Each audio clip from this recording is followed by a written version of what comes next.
आता वळूयात पुढच्या बातमीकडे।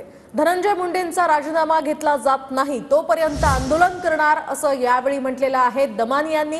तर वाल्मिक कराडला अटक होत नाही तोपर्यंत आंदोलन करणार असं अंजली दमानी यांनी म्हटलंय। देवेंद्र फडणवीसांनी एकदा बीडमध्ये जावं असं सुद्धा आवाहन अंजली दमानी यांनी केलंय।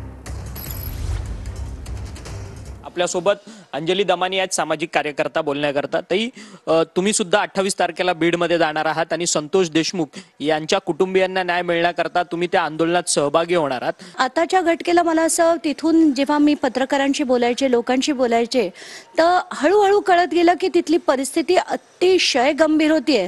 म्हणजे लोकांच्या जमिनी हडपल्या जात आहेत, त्यांना योग्य मोबदला दिला जात नाहीये, धापट दाखवून त्यांच्याकडनं त्या जमिनी घेतल्या जात आहेत।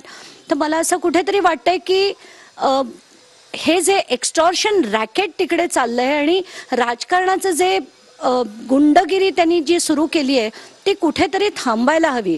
म्हणून मला असं वाटतं की सगळ्या चांगल्या लोकांनी 28 तारखेला बीडला पोहोचणं गरजेचं आहे आणि 28 तारखेला तिथेच राहून त्यानंतर सुद्धा जोपर्यंत वाल्मिक कराडला आणि अटक होत नाही आणि त्याच्या सगळ्या त्या बाकीच्या 7च्या 7 जणांना अटक होत नाही आणि धनंजय मुंडेचा राजीनामा मिळत नाही तोपर्यंत मी बीडमध्ये राहून तिथे ठिय्या आंदोलन करणार आहे। देवेंद्र फडणवीस म्हणतात की या सगळ्या गोष्टींचं जे आहे ते पर्यटन कुणी करू नये म्हणून, कारण की सातत्याने नेते मंडळी त्या गावी जातात आहेत भेट द्यायला।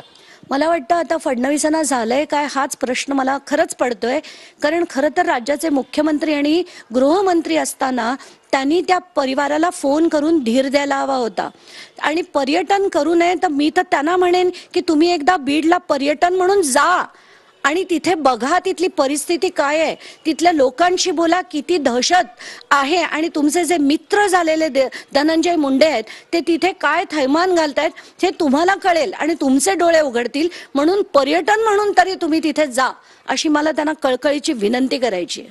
व्हिडिओ जर्नलिस्ट दीपक सोबत अक्षय मंकणी, TV9 मराठी, मुंबई।